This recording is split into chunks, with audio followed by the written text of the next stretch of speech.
आप देख रहे हैं पब्लिक समाचार, पब्लिक के हक में। बिरादरी के नाम के ऊपर वोट मांगी जा रही है। हम अल्लाह के एक कुंबे को मानने वाले लोग, एक अल्लाह और एक रसूल को मानने वाले लोग हैं, मगर कच्चे एरिया के अंदर आसिफ साहब के रिश्तेदार, दोस्त, अहबाब शेख आसिफ साहब, उनके भाई बिरादर बिरादरी के नाम पे वोट मांग रहे हैं। दूसरी तरफ मौलाना के लोग भी अपने हवारी मुहारियों को लगाकर सोशल मीडिया के ऊपर यानी बिरादरी के नाम पर वोट मांग रहे, बिरादरी की दुहाई दे रही है। मैं दोनों लीडरान को एक बात पूछना चाहता हूं कि ये शहर बदलाव की तरफ जा रहा है।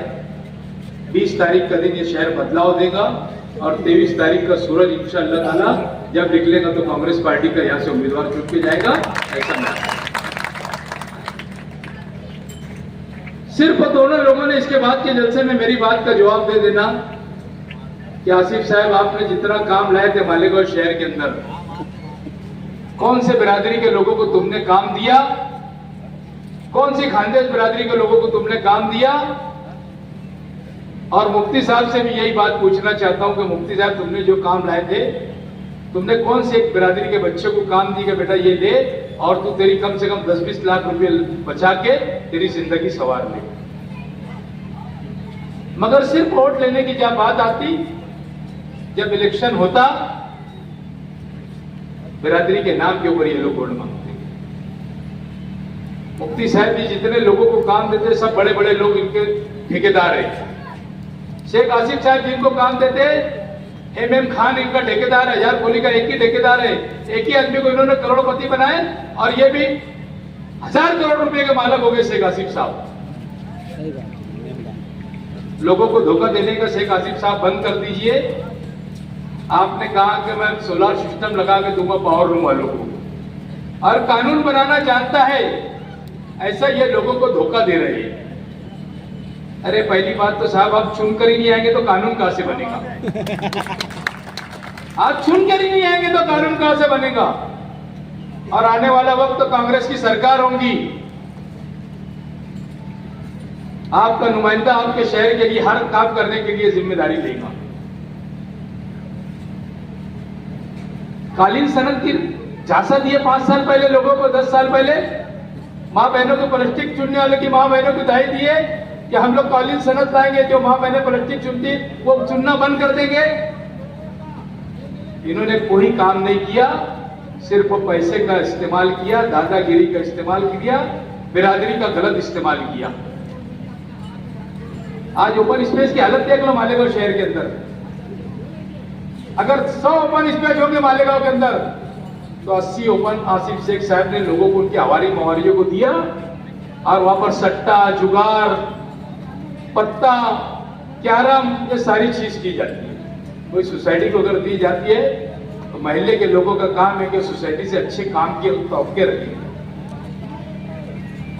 मुझसे मैं काम की बुनियाद पे बात करता हूं।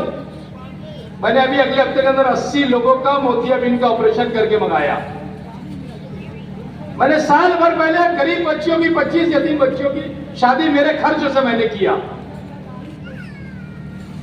तुम काम बताओ, तुम बिरादरी के लोगों को वर्गलाओ मत, तुम बिरादरी की दिहाई मत दो। तुमने बिरादरी के लोगों को नशे की आदत डाला। तो संभा रोड के ऊपर कई लोग मेरे को आज बता रहे थे आके, रात भर दारू पिलाते लोगों को। उनके एक बिरादर है आसिफ साहब के, रात भर दारू पिलाते, बोले 4-5 बजे तक के नौजवान बच्चों को दारू का नशा लगा। मौलाना साहब, आपने भी 5 साल काम कुछ नहीं किया। क्या काम किए मन से पूछता हूं। 400 करोड़ रुपए की झूठ बात करते आप। मैंने 400 करोड़ रुपया लाया। अगर आज 400 करोड़ रुपया लाते तो शहर दुल्हन की तरह सज जाता। सच्चा कि नहीं सच्चा आप बता दीजिए।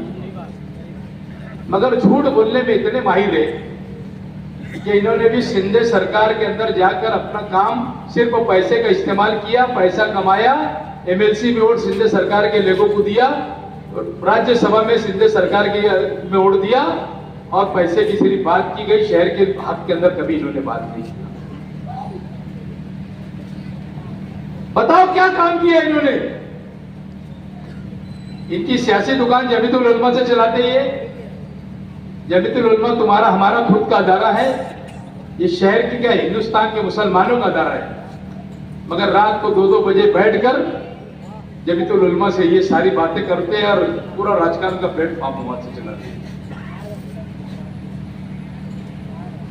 यहां के लोगों से मैं एक बात पूछना चाहता हूं कि आप लोगों को जरा सी भी अगर गैरत होगी, माजी आमदार शेख आसिफ साहब ने कहा था कि अगर आपको जरूरत है तो मेरी 40 पैदल चढ़ के आना होगा, फिर मैं सोचूंगा कि काम करना है कि नहीं करना है। तो शहर के लोग ऐसे लोगों को वोट देंगे? आज पावर का इतना खतरनाक मसला है कि कोई पावर के बारे में दोनों नहीं बोलते, न शेख आसिफ साहब बोलते न मुफ्ती इस्माइल साहब बोलते। इनके हफ्ते बंधे हुए हैं, ये पावर वालों से पैसे ले लेते और आज पावर लूम का आज सनतकार इतना परेशान है, सिर्फ परेशान इसके लिए है कि ये दोनों के दोनों लोगों के वहां पर काम करने वाले लोग, इन दोनों के लोग वहां पर काम करते और जानबूझ के शेख आसिफ साहब सनतकार लोगों को वहां पर भेजते, रेड कराते। अभी फिर उन्होंने काम चालू किया। कुछ लोगों ने मुझे आज शिकायत करे कि शेख आसिफ साहब के लोग आए थे, हमारे कारखाने को चेक कर रहे थे। क्या है ये? इसके लिए आप लोगों ने इनको आमदार बनाया था। 30 साल इनके घराने ने राज किया। मुफ्ती साहब आपने 10 साल राज किया। आपको तो मुफ्ती साहब सिर्फ पैसे से मोहब्बत है, बाकी किसी से मोहब्बत नहीं। आज भी आपका घमंड कम नहीं हो रहा। जो 2 जलसे की बात करते थे वो 20 जलसे लेने का प्रोग्राम बना रहे। इतना घमंड। करोड़ों रुपए की डील किए जैसी आप सुनकर आए, आपने आपके पार्टी के अध्यक्ष असदुद्दीन अवैसी को धोखा दिया, मालेगांव शहर की आवाम को धोखा दिया। उद्धव ठाकरे के पास पहुंचे, उससे सेटलमेंट कर लिया गया।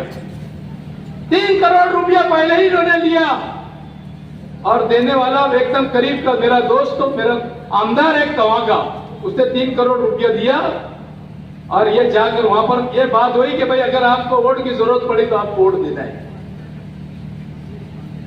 ये धोखा देने के अंदर एक नंबर आदमी है।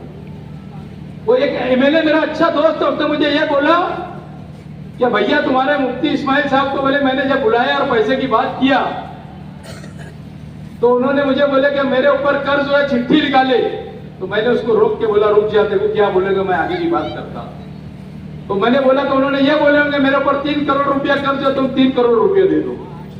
तो हंस के बोलने लगा, बोले वाकई में उन्होंने यही बात बोले कि मेरे ऊपर 3 करोड़ रुपया कर्ज है, तुम 3 करोड़ रुपया दे दो।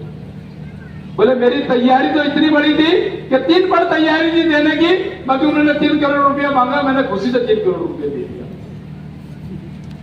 यहां से आवाम को धोखा देने का पहली टर्म के अंदर उन्हें जैसी चुन के गए वैसी धोखा दिया।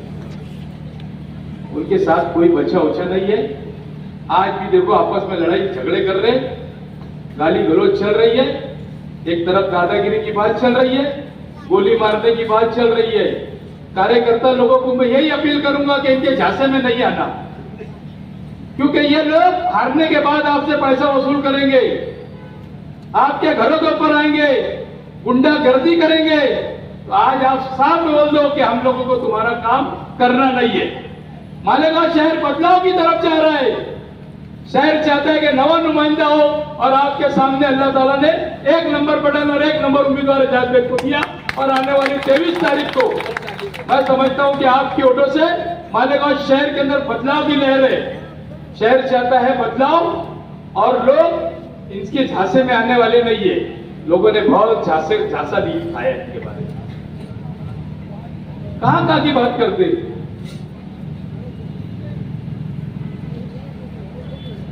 मुफ्ती साहब आपने 12 रबीउल अव्वल का एक जुलूस का परमिशन नहीं लेके दे सकते।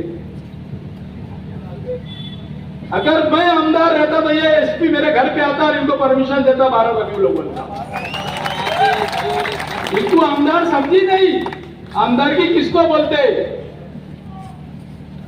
अगर इनको आमदारगी समझती तो अहले सुन्नत वल जमात का जो जुलूस निकलता एक दिन लेट नहीं होता, जुलूस उसी दिन निकलता।